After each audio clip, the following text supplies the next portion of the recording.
muito obrigada por estarem aqui, muito obrigada à organização, a toda a equipa do festival, pela afabilidade e pelo profissionalismo com que recebem esta sessão hoje e por também tratarem os nossos autores.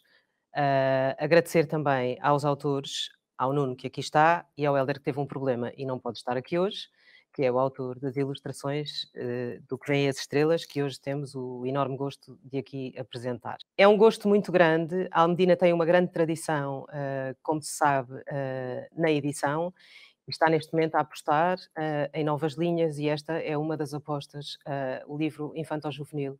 Como eu dizia, sem autores não há livros. Sem livros não há cultura, sem livros não há saberes e, portanto, muito agradeço ao Nuno, que é o livro dele hoje que aqui falamos. No campo do infanto-juvenil, é importante não só preparar para a leitura, mas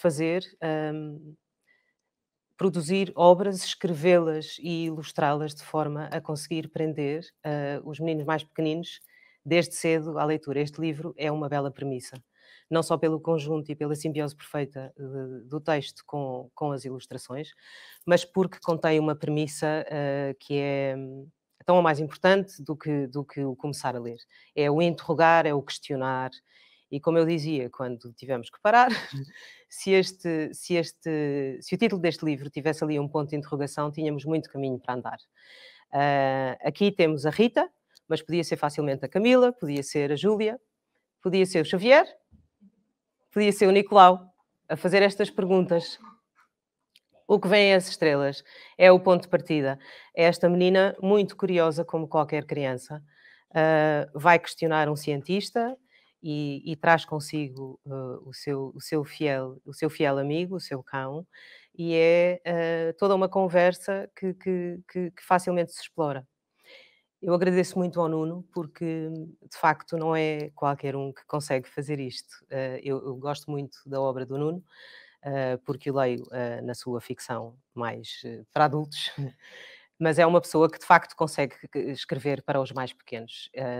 É um livro que é um belo ponto de partida, é uma obra muito bem conseguida, com as palavras do Nuno e com as imagens que me prenderam desde o princípio do Hélder, que soube muito bem trabalhar o texto do Nuno. Aqui nestes livros é uma felicidade quando se consegue esta quase que empatia imediata que eles tiveram os dois. As palavras do Nuno ficam muito bem nestes desenhos, estes desenhos ficam muito bem nas palavras do Nuno e tudo isto é uma leitura muito, muito, muito, muito agradável. É um gosto para mim, enquanto editora, trabalhar em obras assim. É um gosto trabalhar contigo, Nuno. É um gosto poder fazer parte deste processo através do Grupo Almedina, que de facto é uma editora que aposta não só na edição, mas em cumprir o seu papel enquanto agente cultural, que é o papel de qualquer editor. Passo-te a ti. Bom dia, muito... Obrigada. Bom dia, muito, muito obrigado. Eu agradeço à Sara, agradeço à equipa da Almedina, agradeço ao festival também por terem permitido que houvesse esta sessão. Agradeço-vos a todos que estão aqui e também a quem está online. Esta é a primeira sessão que eu faço presencial desde março do ano passado, em que havia, sei lá, 3, 4, 5 sessões marcadas e foi tudo desmarcado em escolas, em festivais, todo tipo de coisas, e portanto é duplamente bom ou triplamente bom estar aqui, quer dizer que, enfim, que a vida vai voltando ao normal, que a cultura vai voltando a tomar o espaço que deve tomar, que conseguimos estar juntos e conversar e falar de livros e falar de todas essas coisas que são realmente importantes.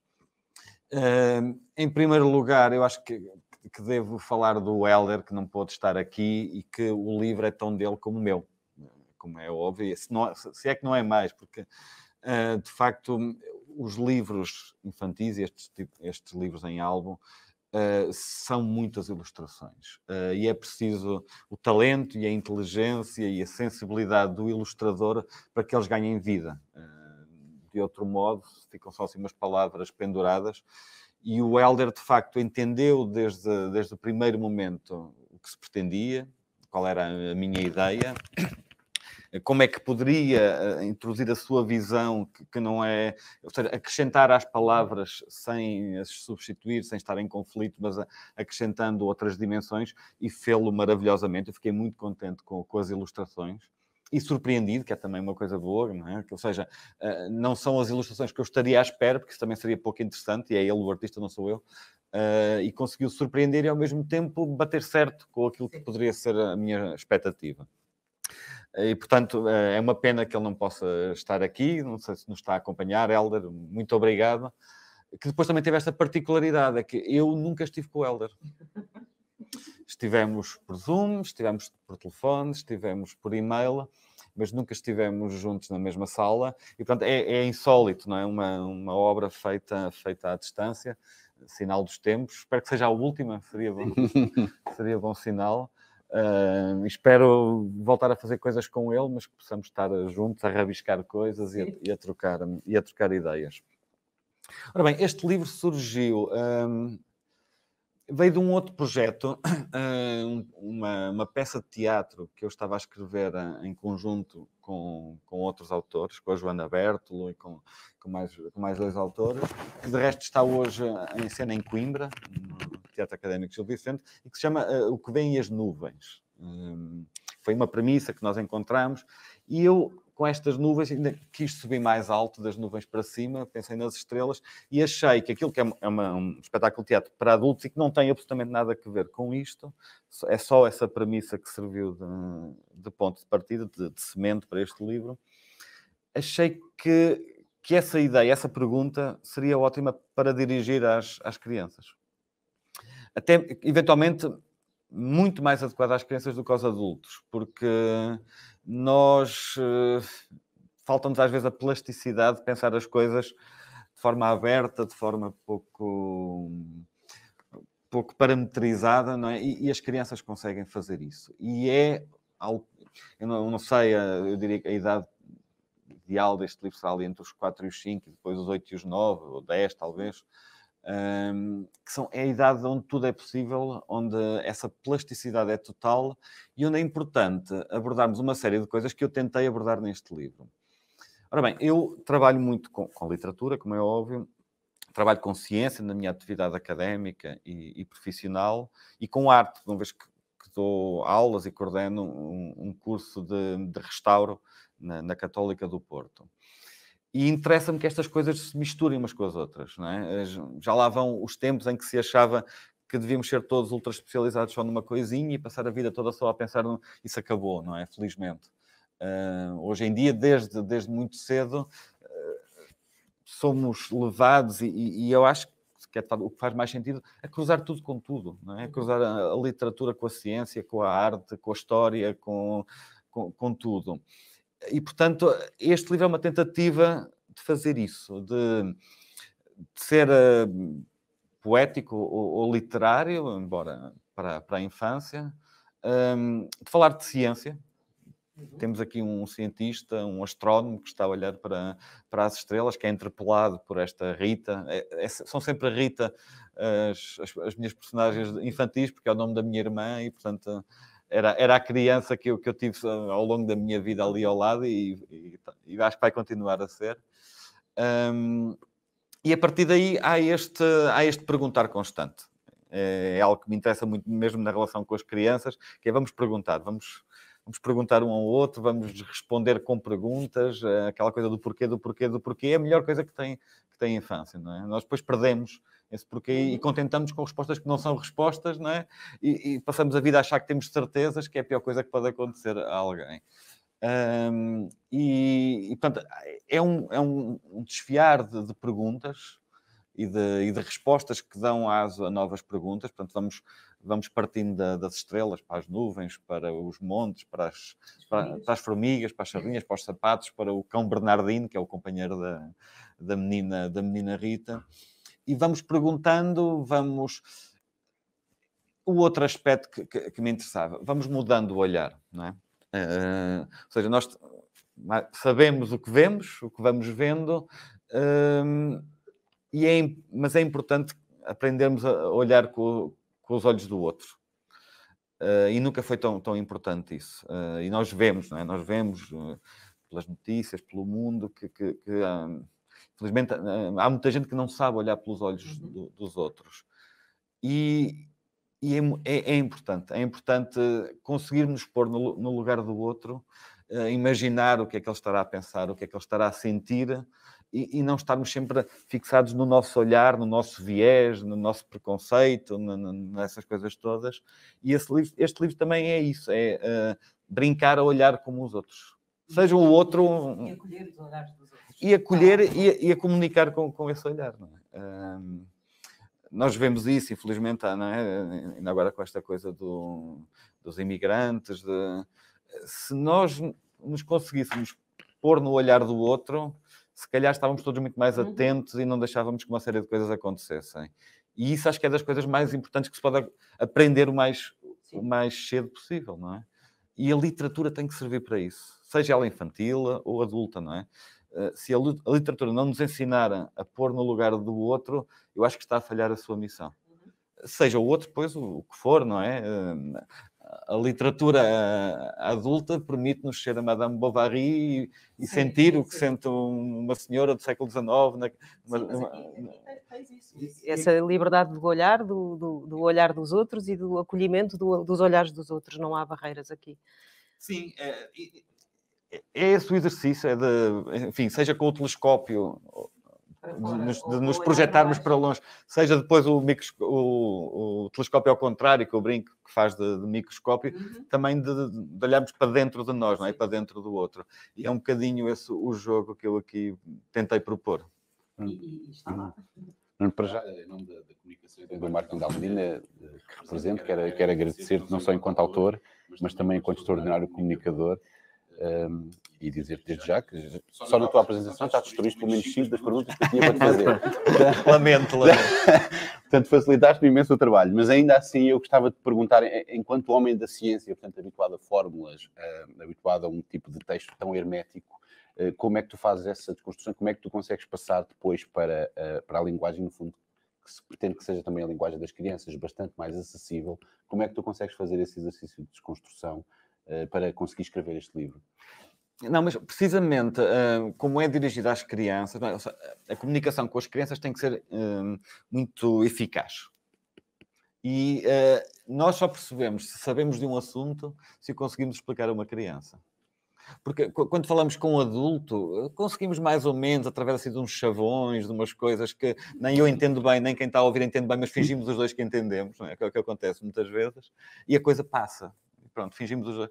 Com as crianças isso não dá, não funciona.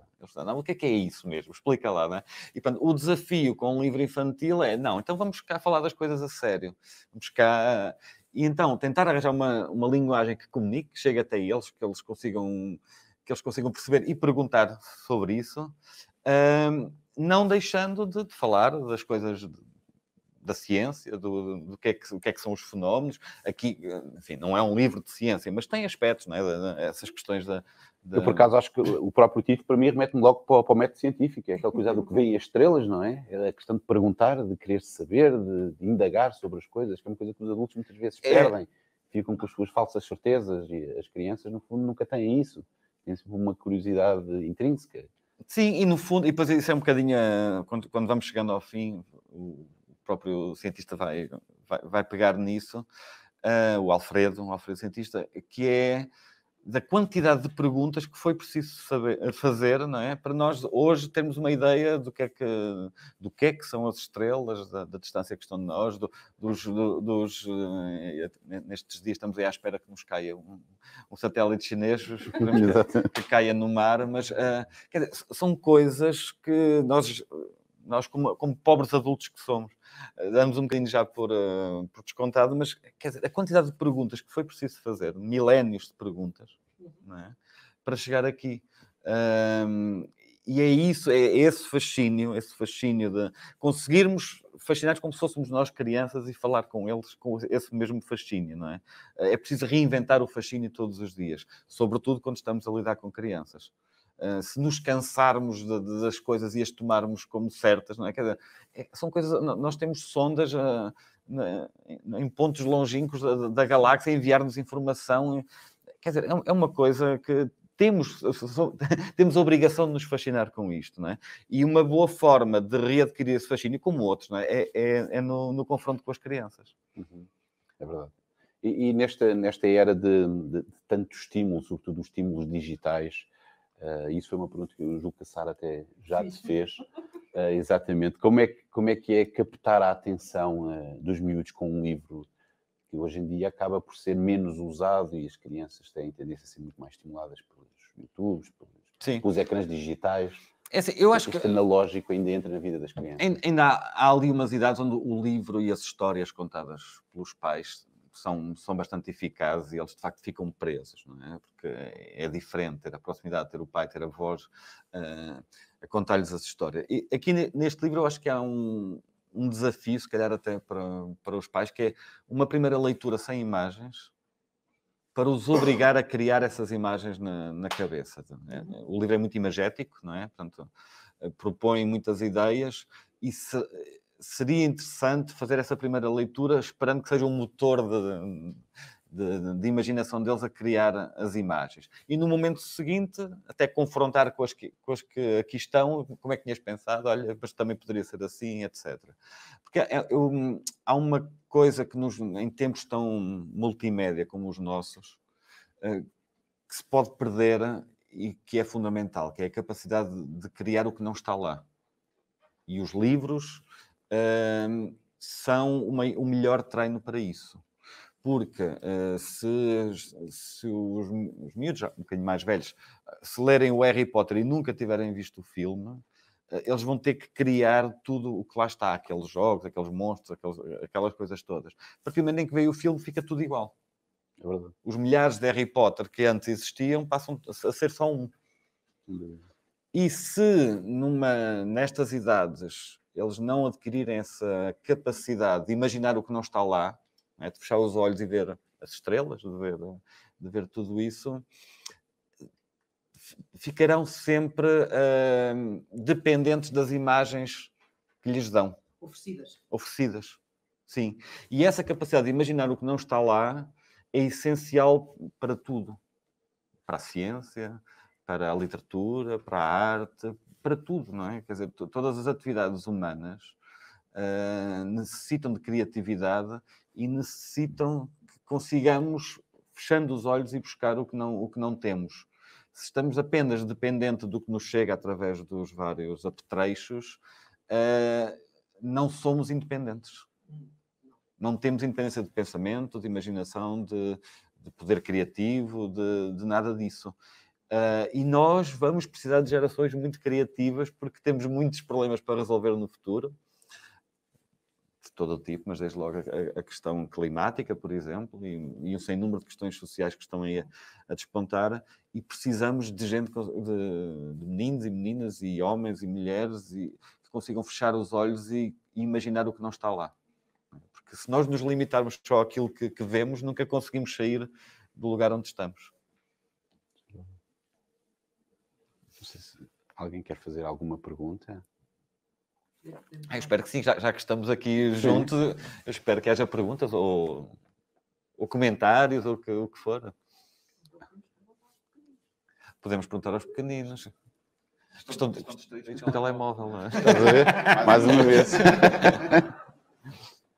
Porque já me disseste que a Rita era muito inspirada pela tua irmã, Sim. que se chama Rita, mas eu imagino que também há muito de ti nesta personagem, no sentido de perguntar, de querer saber. Tu eras esta criança que aqui está. Sim. Havia uma curiosidade desregrada e anárquica, não é? Como é próprio da idade, que tanto podia dirigir, sei lá, para um livro de banda desenhada. Era grande leitor de banda desenhada, como livros infantis, como livros adultos que eu não percebia metade, mas isso não me impedia de os ler. Eu acho que é muito importante também lermos livros que não são para a nossa idade. até para as crianças, porque isso de não se perceber metade é ótimo. Porque quer dizer que vamos ter vontade de lá voltar, de perceber mais. Aquela coisa dos livros estarem marcados de forma muito... Eu não acredito nada disso. Acho que as leituras, enfim, se calhar há livros que convém ter guardados, mas os outros, acho que é muito bom que haja essa espécie de anarquia. Porque há um lugar para isso. Ligar as coisas, fazer pontos improváveis, ligações absurdas. E sim, portanto, eu desde muito novo que dizia que queria ser cientista, ou que queria estudar ciência, mas ao mesmo tempo era muito interessado por literatura, por arte, por outras coisas. E essa coisa de ligar os pontos todos está aqui muito presente na Rita. Sim. E de onde é que tu veio sendo tu já um romancista premiado, de onde é que tu veio depois este impulso de querer escrever para crianças? Este é o teu segundo livro infantil, sim. Não é o primeiro? Não sei, eu sempre gostei muito de conversar com as crianças, não é? E até de explorar o absurdo, a liberdade que as conversas com as crianças permitem. Não tenho filhos e, portanto, se calhar esta é a minha forma de os ter. É criando livros para crianças, visitando as escolas, que é uma coisa maravilhosa, não é? Portanto, as visitas às escolas, eu trago sempre ideias para fazer 10 livros em cada visita. E às vezes as coisas mais... Há tempos estive numa escola no Alentejo, miúdos da primeira e do segundo ano, primeiro e segundo ano. E há aquela pergunta, enfim, que se faz um bocadinho para quebrar a coisa. Então, o que é que queres ser quando fores grande? Não é? E houve um muito sério, com sotaque muito talento, já disse que quer ser paleontólogo. Que eu achei uma coisa maravilhosa, como é que um miúdo de 6 anos quer ser paleontólogo, não é? Depois houve outro também que me disse igualmente sério, quer ser alentejano. Alentejano? Eu também achei que era uma resposta maravilhosa.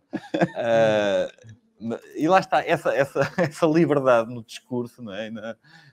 E até às vezes tirando-nos o tapete, é algo que em adulto dá muito trabalho de conseguir manter, não é?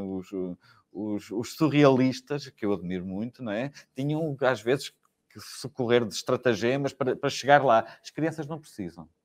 Não precisam, porque ainda estão em formato livre e não precisam, porque... e essas conversas, estes livros são conversas com elas, no fundo. Eu, curiosamente, agora estou a trabalhar com uma equipa do mestrado de ensino de português do Porto, da Faculdade de Letras da Universidade do Porto, precisamente em estratégias um bocadinho mais ali para o 11º, já no secundário.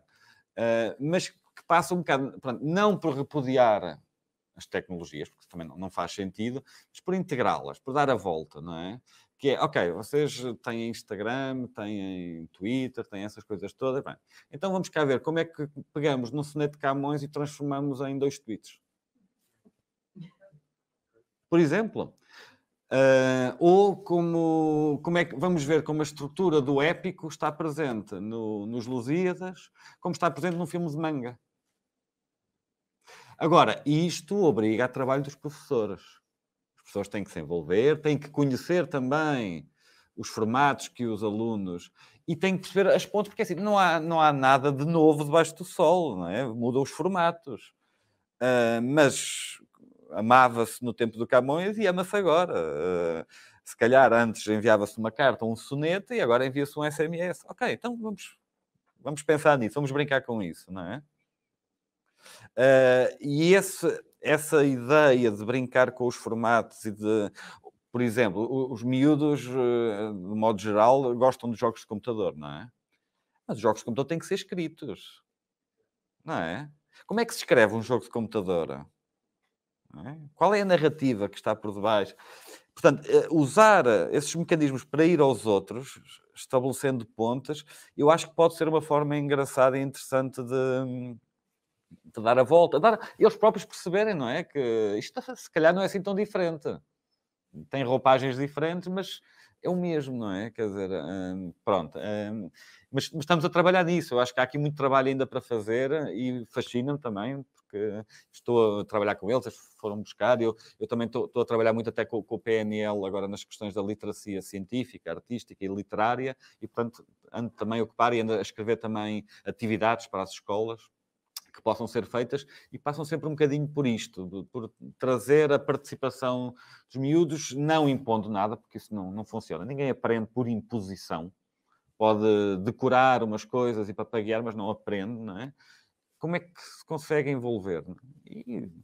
E depois, vamos cá ver, nem tudo funciona com todos. Também tem que haver essa plasticidade. E os meios são diferentes, e as idades são diferentes, e os pais também são diferentes. Portanto, tem que haver aqui também um jogo, o professor tem que perceber isso. E é por isso que os professores são essenciais. E é por isso que o ensino presencial e que o conhecimento e o envolvimento vai continuar a ser essencial. Porque tem que saber que com aquele aluno isto funciona e com aquele não funciona. Não pode haver soluções para todos, porque senão não eram precisos professores, não é? Quer dizer, punham-se umas talking heads, umas coisas virtuais, os hologramas, a debitar a matéria. Ótimo. Então é importante fazer essa ponte e essa integração. Estamos numa época em que tivemos que experimentar isto, não é? Para mal de todos, que eu não gosto do modelo. Exato. Até porque até as aulas têm que ser assim. Sim. E vamos estar agora muito tempo a perceber o que é que os efeitos disto, não é? Agora vem o tempo de refletir sobre o que aconteceu para tirarmos as nossas lições e acho que é muito importante fazer essa reflexão agora. A outra pergunta... da guarda partilhada. Da guarda partilhada. Eu acho que quando... O difícil é encontrarmos a pessoa certa, não é? Porque quando, como foi o caso, estamos os dois nos entendemos bem, conversamos bem, só se ganha, não é? Há aqui muitas perspectivas que eu não tinha imaginado e que de repente o livro, os sentidos alargam-se pela ilustração. E portanto, quando a coisa... E depois também houve coisas que eu tinha escrito que já não precisavam de estar lá. Porque ele já tinha posto. Eu depois retirava aquela ou arranjava outro. E essa construção é muito interessante, não é? De haver as ilustrações não servem para repetir o que está dito, devem acrescentar e o próprio texto depois também se tem de adequar a elas. E isso funcionou muito bem, foi muito fluido. Acho que... Sim, sim. Obrigada a todos os que assistiram de largo. Foi um gosto e em nome da Almedina espero que gostem tanto quanto eu, pelo menos, do que vêm as estrelas. E obrigada, Nuno. E obrigada, Hélder. Muito obrigado. Obrigado.